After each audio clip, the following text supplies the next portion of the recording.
Welcome back to Odd Socks. Now again, I've brought you indoors today because I thought I should really get my chillies sown. I've been putting it off for the last month because I do try to get them in January if I can, but I'm trying to reduce the amount of light and heat that I'm having to give them. Now obviously chilli plants cannot go outside until all the frosts have passed, so these won't be going outside until at least May or June, all dependent on our weather. But the thing is with chillies, you really do need to give them a bit of a head start. If you leave it too late, you're actually missing the opportunity to have a lot more chillies ripening on that plant. So giving them a longer growing season with some artificial light and artificial heat, this will give you a much more productive chilli plant for this year. Now if you do plant them later or sow them later, it's absolutely fine, but I would always recommend you try to overwinter them indoors as much as you possibly can, somewhere light, out of drafts, and it keeps above 15 degrees at least. This will then give you a really great start to next year's chilli growth. So I'm going to be sowing some chillies. So we have quite a few at the moment of chillies. And I'm not going to lie, I'm actually going to sow them all. Now, it's a lot of chillies here, but the reason why I sow a lot of chillies is because we use a lot of chillies. We make a lot of hot sauces, tomato passatas for meals, and we can them to use throughout the year. And I want to try some slightly different variations this year, because last year we pretty much went for the pepper hot and just the cayenne, and that cayenne gave us an immense amount of cayenne pepper. We've got the trusty old pepper hot. So these are the pepper sweet red cherry. Now these are little chilies, little peppers that will grow, and I'm really looking forward to being able to stuff them with some cream cheese and storing them in some oil. I've got some chilies from the Real Seeds company this year too, and I've got sweet paprika pepper, chinchocolo, chilhuacal negro, can't say it, I'm going to put it up on the screen anyway, and some capia sweet red pointy peppers. I've got some mixed Caribbean blends. Now you never know roughly what you're going to get in these, and they can range from levels of mild to really hot Scotch bonnet or even hotter chilies in these, but I'll do a couple of lines of these. So from the chili chump seed guy, I got some poblano. I really enjoy poblano, and I really want to go more towards the Mexican dishes and the Mexican chilies that they use in traditional cooking, because we do use that kind of thing a lot. And some padron, and again this is from the chili chump seeds. Early jalapenos, so that's the peppers and the chilies that I'm actually going to be sowing today. Now I've actually made my own heated propagator.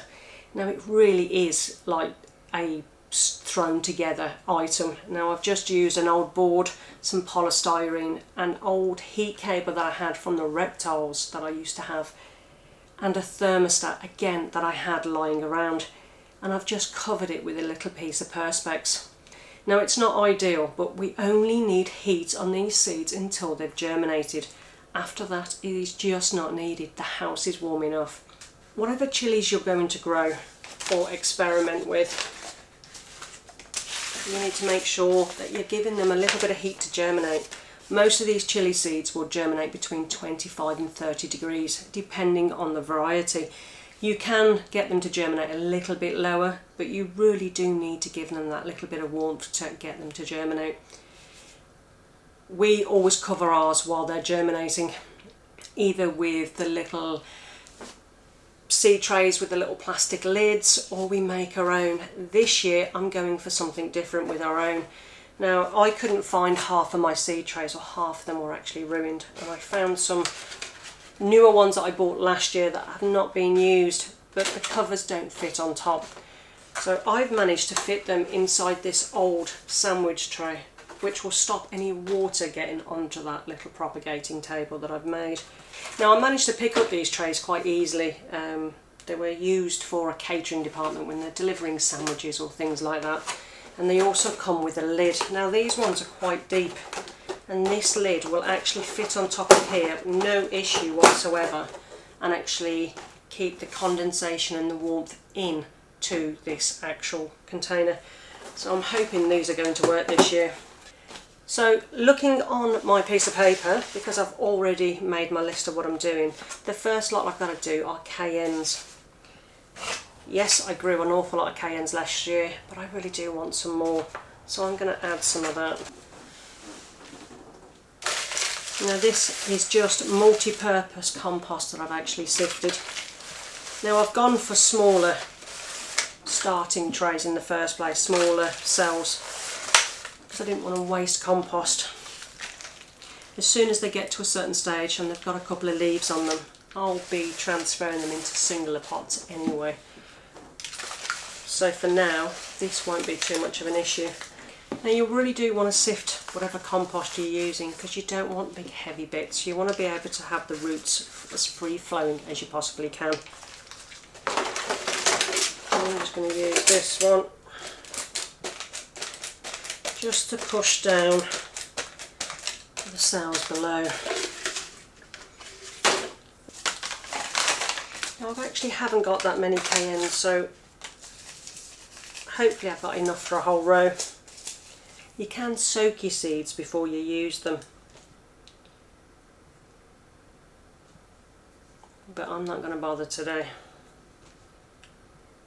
Now because this is slightly older seed, and to be honest, I may have left them outside in a bit of rain, so I'm actually going to put a couple of seeds into each cell just in case. Next ones are red cherries. Now there's not many in here,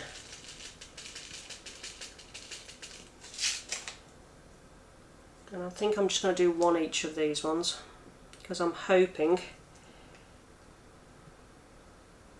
or maybe two to be honest, because I'll prick out and actually move on to a bigger pot quite soon after they've germinated. I don't mind growing a few in the actual cell at a time. Sometimes though it is better to do it as singular, but I did it last year and I managed to separate them without any issues. They sulked for a little bit, but in general they were absolutely fine. The next one is the Caribbean blend. Now like I said, with this one you really don't know what you're going to get. And again with this one I am going to multi-sow these, because what I'll probably find is I'll actually probably have multiple cayennes in here as well, which to be honest I don't need, but I won't know until it starts fruiting. But when you get a packet like this where it's mixed peppers, it's always better to do the whole packet, and at least you know you probably will get that mix. Now I use my pepper hots as general cooking. They're not normally massively hot. Now I actually haven't got that many seeds of this packet left because I did open it last year. Okay, the next seed is the Capia Pointed Red Sweet Pepper. Now these were just packed in 2023, so I'm really hoping for a good germination rate after this one. Now there's not many seeds in here, but there's enough. And that's my first one done. So once you've got to that stage, you just want to very, very lightly cover with a little bit of soil. Now you can either use your compost, some people use vermiculite, it all depends, but you just want to hide that seed below the surface. Now normally I would water this compost so it's really nice and moist, but what I'm actually going to do with these ones is actually just soak them in the container with a load of water, and then that will bring the water up from the bottom. And you just want to firm it down gently just to make sure that those seeds are actually in contact with the compost both on the top and the bottom. And if you see any poking through, a little sprinkling of compost back on top. So that's my first lot done. So what I'm going to do is pop those into my tray, which they just about fit in these larger sandwich trays. but I have nipped the corners of the seed tray, just a small amount, just so they sit in there completely flat. And then I just need some water. And if by magic the water has appeared. Now because I'm actually watering from the bottom on here, I'm actually going to just pour it in. Now the good thing is, and I'm just going to go probably about a quarter of the way up for now, and then just test them later on to see if they need any more. But it's amazing how much water this compost will actually take. Now I can do it this way because this is completely watertight, so I don't have to worry about it. And it's always a good idea to make sure your water is tepid or slightly warm. This will actually help that compost heat up a little bit quicker than if you'd put cold water in. And all I'm going to do is put this cover on. Now with the lid on, these will be checked pretty much after about 3 to 4 days daily, just to see what's germinating. Now the one downside to germinating in such a big tray as this is certain chilies and peppers will germinate at different rates. Now keeping them on heat or keeping this lid on them is not the best thing for them. What you can do though, as the seeds are germinating, you can take this lid off and maybe use an upside down shot glass in over the top of the cells, the ones that haven't germinated. This will actually help them carry on germinating. But we'll see how these ones go. So I'm just going to pop these on my little table. Now remember, if you are using a heat mat or a propagating cable or anything like that, that the temperature that you want it to set to, your probe needs to be in the area or the soil to get an accurate temperature of what it is inside those cells. So I need to fill this one up. So that's that seed tray done. Now I'm going to be planting my early jalapenos. Now because we didn't have enough jalapenos last year and we only had, I think it was 2 or 3 plants, I do want to double sow these. Now the next one I'm going to sow is the chilli negro. I can't even say that. I don't know why I can't say it, I just can't, but I'll put the name up here. Now when you go for specialist chilli seeds, you normally don't get that many in a packet, so really do cherish them and really look after them so you can get the best out of your seeds. Now I would rather oversow and make sure that I've actually got the chili peppers. Now if all these germinate and I don't have any issues at all, I'm happy next year to buy them again and only sow half of them. But I'm not sure of the germination rates, and I will have the room for all these chilies because they do like to be undercover to grow in the UK. You can grow them successfully outdoors, but sometimes a little polytunnel or a greenhouse or a cold frame or anything that gets that little bit more heat and light makes a big difference. So the zitava, the paprika pepper sweet. Now I'm quite looking forward to this one. Now I love growing chilies to actually make my own powders and spices, and I really do want to start doing a little bit of smoking as well. Well, smoking of some peppers and chilies to give it that extra little bit of flavour. And I'm just going to put 2 of each in these ones. Now these are from the chili chomp guy. So the first one is a poblano. Now when I've been out in America a few times, I absolutely love getting hold of all those smoked dried chilies that they use in Mexican food. They're absolutely delicious. Over here in the UK it's really expensive, so I want to make the most out of these peppers.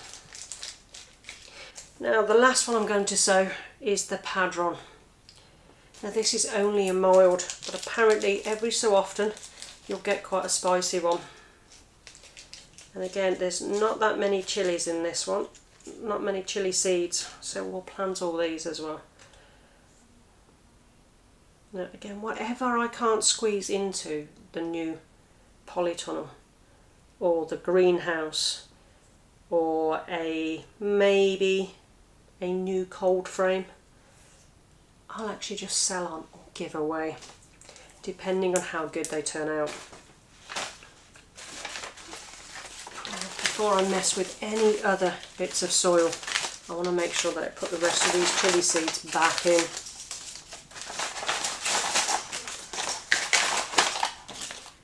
So they don't get any water or damage on them. And again, we're going to do exactly like we did before, just cover them very lightly. Now there's loads of different ways of sowing. I'm very much a non-faffing kind of person. And in my eyes, in general, so long as you don't plant them too deep for the actual size of the seed, they normally germinate without any issues. And then all I'm going to do is the same thing again, is pop those in. Now I've got some water left, and again I'm going to water from the bottom for these ones. Now that that one's done, again with a lid or a bit of cellophane, a plastic see-through bag, anything that's going to keep the moisture in there. And again, that will go onto my potting table. Now you probably can't see this very well because of the lighting that I've got, and I actually didn't even leave an empty cell free for my thermometer. So I'm going to place a little pot on there and actually put the thermometer in there so it actually records the temperature of the soil, not of the air that's around. Now at the moment I've got this on high, and you can already see some condensation starting on this particular one. Once I've got it all up to temperature, I can turn it down on my thermostat down to about, I'm going to put it on about 30, 28, and see how that goes. So that's all my chili peppers for today. Chili peppers and peppers anyway. Now according to my list, the only things I need to sow at this time of year are certain flowers. Now I'll probably do these ones through the week, but I need to sow my lemongrass, my sweet peas, because I still have not done those, and my lobelia. They all need to be started off because I'm really hoping to use a lot of the trailing purple lobelia down the allotment, all along the pallet fences if I can, and make some baskets and other nets and things. So I really do need to crack on with those as well. But that's it for the chili peppers today. Not too exciting. I haven't got much to say on them because there's a fair few in there that I actually haven't tried before. Now I've gone for a range of different heats within the actual chilies themselves, but unless I get a Scotch bonnet in that chili mixture, in general I haven't gone for anything that's really, really hot. I want flavour, not so much the heat. I don't mind a bit of a kick, and I don't mind that bit of buzz, and it's really good to make some chili powders and things like that. But in general I want to add additional flavour to the items that I want to cook. So I'll be really interested this year to see actually how that works out. And I'll be interested to see if my little propagating, seed starting, heater, makey uppy kind of thing actually works well. It should do. In general, we normally germinate on windowsills or on top of fridges or freezers, anything like that. But at the moment, our house is much colder this year because we're trying to conserve our gas usage because of obviously costs. So I just thought for a month of getting these seeds to germinate, I'll actually sacrifice a little bit of electricity just to get these heated. Now when it comes to lighting, you really do need to have additional lighting. In general, a windowsill, especially at this time of year, is not normally enough of a light, even in a really sunny south-facing window, which we actually have. But you find that your plants start bending towards that light, and that's never really a good thing, and you have to keep turning them, and it can be a real pain. Plus, a lot of the times there's drafts on your windows, and these plants won't like those drafts, especially through the night. So using additional lighting will really help you to a really strong start with your seedlings. Now I'll cover what lighting we're using once they've started germinating, and I'll show you along our potting on, how we're going to grow them, what we're doing, and you can follow the chilli journey as we go along. So anyway, thanks guys for following me along, but I just wanted to show you what we were going to do with our chilli peppers this year and what we're hoping to succeed in. I'll take you along future videos, and hopefully I shall see you again in another video. Take care.